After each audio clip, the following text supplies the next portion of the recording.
Herkese merhabalar. Kanalıma ve mutfağıma hoş geldiniz. Bugün ağızda kum gibi dağılan kahve aromalı nefis kurabiye tarifim var. Buyurun hemen başlayalım.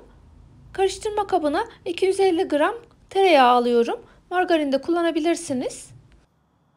2 tane yumurta ekliyorum. 1 çay bardağı sıvı yağ ekliyorum.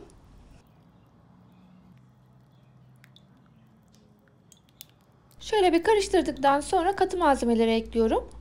1 su bardağı pudra şekeri. 1 paket kabartma tozu ekliyorum. Kahveli bir kurabiye yapacağız demiştim. 1 yemek kaşığı Türk kahvesi ekliyorum. Gerçekten çok güzel aroma veriyor. Yavaş yavaş un ekleyerek hamurumu yoğurmaya başladım. Ele yapışmayacak kıvama gelene kadar hamuru yoğuralım. Unu kontrollü ekleyin. Yaklaşık 4 su bardağı kadar un gidiyor. Unun kalitesine göre, yumurtalarınızın büyüklüğüne göre miktar değişebilir. O yüzden dediğim gibi kontrollü ekleyin.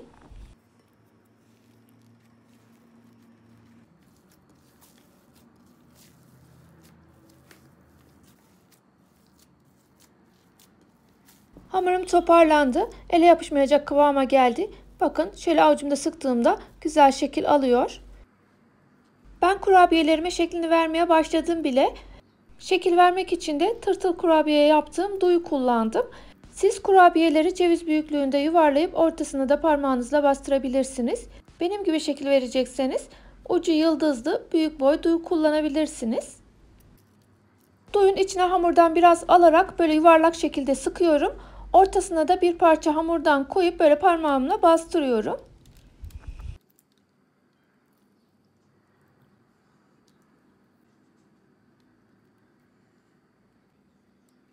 Bu malzemelerle 2 tepsiye yakın kurabiye çıkıyor. Kurabiye hamurunda şeker oranı biraz az. Üzerine çikolata koyacağım. Çikolatayla beraber tamamlıyor.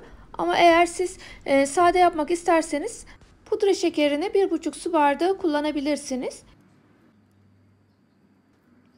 Kurabiye hamuru kremadan daha koyu kıvamda olduğu için sıkma torbasında sıkması zor oluyor. O yüzden duyun içine hamur doldurarak böyle parmağınızla bastırarak sıkarsanız daha kolay oluyor.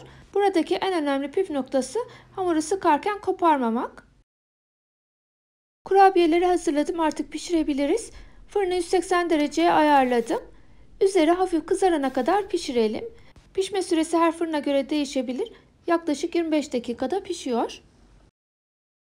Kurabiyeler pişti. Ortalarına benmari usulü erittiğim bitter ve beyaz çikolatadan dolduruyorum. Çikolata eritmek yerine üzerine sürülebilir çikolatadan da koyabilirsiniz. Yiyeceğiniz kadarına çikolatayı koyun. Kalan kurabiyeleri dolaba kaldırıp tekrar yiyeceğinizde çıkarıp çikolatalarını koyabilirsiniz.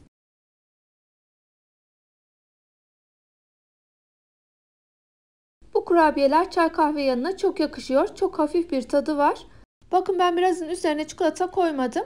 Bunları buzluğa kaldıracağım. Daha sonra canımız istediğinde ya da misafir geldiğinde çıkartıp üzerlerine çikolatasını süreceğim. İnanın ağızda dağılan kahve aromalı çok lezzetli bir kurabiye oldu. Umarım siz de dener ve beğenirsiniz. Lütfen beğenilerinizi ve yorumlarınızı eksik etmeyin. Eğer tarifimi beğendiyseniz sevdiklerinizle, arkadaşlarınızla da paylaşırsanız sevinirim. Kurabiyeler yerken ağızda kum gibi nasıl dağılıyor onu da göstereceğim. Ama öncelikle veda etmek istiyorum. Beni dinlediğiniz, videomu izlediğiniz için teşekkür ederim. Başka tariflerde, başka lezzetlerde görüşmek dileğiyle. Mutfağınızdan bereket hiç eksik olmasın. Sağlıcakla kalın, hoşça kalın.